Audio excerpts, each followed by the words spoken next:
The Brothers Grimm version of Snow White may be one of the darkest fairy tales you will encounter. Through the character of the evil queen, the story treats a form of wickedness that is absolute. In previous articles, I have addressed depraved figures in fairy tales, but the evil queen is something other. It is not evident that the stepmother in Rapunzel, for instance, derives pleasure from her cruel treatment of the titular heroine. In her concealment of Rapunzel, she is satisfying some other obscure disturbance. In the evil queen of Snow White, on the other hand, there is a glee in the destruction of the heroine that reeks of the purest form of evil, an evil that revels in the pain caused. Among other events in the story, this is evident when the queen devours what she thinks is the little girl's heart. Snow White, on the other hand, is an embodiment of beauty, a true beauty that is innocent and without self-aggrandizement, a kind of beauty that existed before the biblical fall. I'll be analysing the Brothers Grimm version of the tale. It was the middle of winter, and the snowflakes were falling like feathers from the sky, and a queen sat at her window working, and her embroidery frame was of ebony. And as she worked, gazing at times out on the snow, she pricked her finger. And there fell from it 3 drops of blood on the snow, and when she saw how bright and red it looked, she said to herself, "Oh, that I had a child as white as snow, as red as blood, and as black as the wood of the embroidery frame." Not very long after, she had a daughter with skin as white as snow, lips as red as blood, and hair as black as ebony. She was named Snow White, and when she was born, the queen died. So sometime after the queen's death, the king takes another wife who is beautiful but cruel. This new queen has a magic looking glass in which she frequently asks the famous question, "Looking glass upon the wall, who is the fairest of them all?" The looking glass answers, "You are the fairest of them all." The looking glass or mirror object is important as it pertains to the theme of beauty in the story. After eating the forbidden fruit in the Garden of Eden, Adam and Eve gain knowledge of good and evil and become aware of their nakedness. This new self-awareness brings with it a different perception of beauty, one that is intertwined with shame, judgment, and moral consciousness. The direct and innocent appreciation of beauty is lost, replaced by a more complex, self-conscious experience.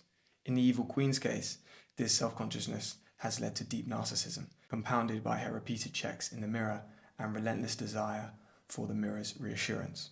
This obsession also speaks to the connection between insecurity and egotism. We are often the most insecure about the things we are most arrogant about.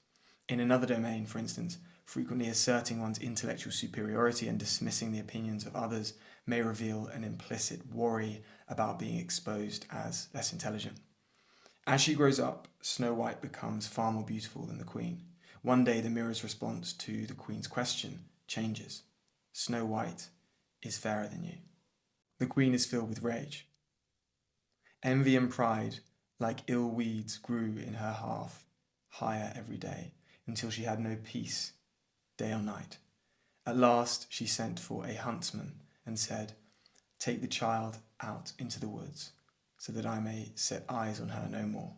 You must put her to death, and bring me her heart for a token." The queen's decision to have Snow White killed is not an impulsive act. Many days pass as she broods over her stepdaughter's superior beauty. Like the school shooter who festers with hatred in his parents' basement, evil grows in the dark places through compounding thought patterns that eventually burst forth from the psyche into the world. This is a very powerful element of the story, the idea that our thought patterns are deceptively immaterial in the mind, yet have such a high propensity to gain materiality in the world. This is the idea behind manifestation. You can only think about something for so long until it translates into action and results. Philosopher Friedrich Nietzsche said that what we take into solitude grows there, including the inner beast. We should therefore be careful what we think about and place great importance on gaining control over our thought patterns. We should also be careful about what we consume, as consumption of certain types of media condition thought patterns we then enact unconsciously in the world. After any long period of time on social media, I'll go about my day and realize that so much of the stream of consciousness coursing through my mind was put there by various reels and YouTube videos. If we don't control our thoughts, they will be conditioned by external forces. Returning to the story, the huntsman cannot kill Snow White and instead leaves her in the woods, returning to the queen with a wild boar's heart, which the queen eats. The queen not only wishes to kill her stepdaughter, but also derives pleasure from the process. I remember watching the first couple of episodes of that Netflix series about the serial killer Jeffrey Dahmer, titled Dahmer. There's a similar repulsive motif running through the story. His methods of disposal involve dismemberment and then disintegration, along with other demonic acts. An image of him in his parents' garden stuck in my mind. Him trying to pulverize a piece of charred bone with a hammer. I think this has some relation to the purest form of archetypal evil. Not only does it wish to kill, but also annihilate, to reduce to dust. It is the ultimate nihilistic, sadistic image, the reduction of something to its basest material. I became rather disillusioned and sickened with the Dharma series and stopped watching. I understand that on some level we are all fascinated by the darkest elements of existence, but the continuous repetition of Dharma's acts, episode after episode, became sickening. The plot didn't seem to have a purpose. I questioned the intention of the filmmakers, realizing that this was precisely what someone like Dharma would have wanted, to have his acts portrayed on screen for the world to see. Perhaps I didn't watch enough to figure out what the whole thing was for. I'm not saying that the dark aspects of humanity should be avoided, far from it. We should go towards certain aspects of the darkness in order to bring their source into the light and attempt to alleviate it. But the symbolic significance of the evil queen eating what she thinks is a 7-year-old girl's heart is enough for us to say, there, that's an image of the demonic. To revel in the demonic, as in a series like Dharma, feels different. The works of Swiss Jungian psychologist Marie-Louise von Franz, particularly Shadow and Evil in Fairy Tales, argue that there may be parts of the psyche that are so dark, so repulsive, so abhorrent, that we should not try to integrate them. Back to Snow White. The heroine stumbles upon the home of the 7 dwarves in the woods. They agree to let her stay if she keeps the house in order. Back at the castle, the evil queen asks her mirror, who is the fairest. Queen, thou art of beauty rare, but Snow White, living in the glen with the 7 little men, is 1,000 times more fair. Disguised as an old peddler selling wares, the evil queen finds Snow White's hiding place. The queen then suffocates Snow White with lace. The queen leaves. The dwarves return and unlace Snow White, saving her life. A sequence ensues whereby the queen returns to the mirror, only for it to tell her that Snow White is still alive and still the fairest. The queen goes back for second and third attempts at Snow White's life. For the second, the queen tries a poisoned comb. A couple of things here. Twice the queen has used garments or ornamentation in an attempt to kill her stepdaughter.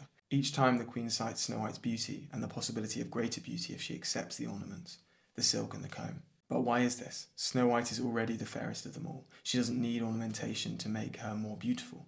Contained in this is the idea that an awareness of beauty undermines beauty itself.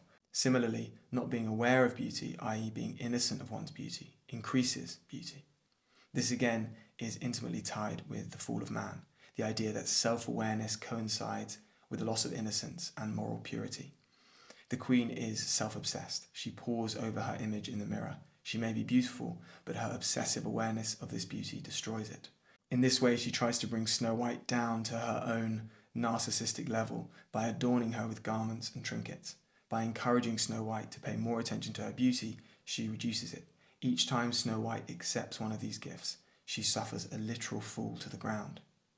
No sooner was the comb put in her hair that the poison began to work, and the poor girl fell down senseless. Once again the queen returns home and learns that Snow White is still not dead. She returns with a red apple, a powerful biblical symbol relating to temptation and the fall. The dwarves, when they came home in the evening, found Snow White lying on the ground, and there came no breath out of her mouth, and she was dead.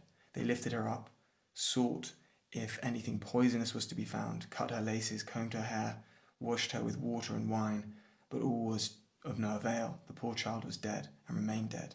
Then they laid her down and sat all 7 around and wept and lamented 3 whole days, and then they would have buried her. But she looked still as if she were living, with her beautiful blooming cheeks. The dwarves resolved to keep her in a coffin of glass. As in Rapunzel, the idea that beauty prevails, that it cannot be contained, is evident. Rapunzel is trapped in a tower, but her singing reaches a prince. Snow White lies dead in a coffin, but her beauty remains visible through the glass, signalling itself to the world. Sure enough, a king's son rides by and asks the dwarves if he can take Snow White and the coffin. During the transportation of the coffin, the apple is dislodged from Snow White's throat and she returns to life. The prince and Snow White are married. The Brothers Grimm version of the story ends on a note almost as evil as the queen herself. The evil queen attends the wedding and is forced to dance in red-hot iron shoes until death. Fairy tales never cease to amaze and confuse. Why would the side of supposed good force this horrific act on the queen and thereby undermine their position of moral superiority?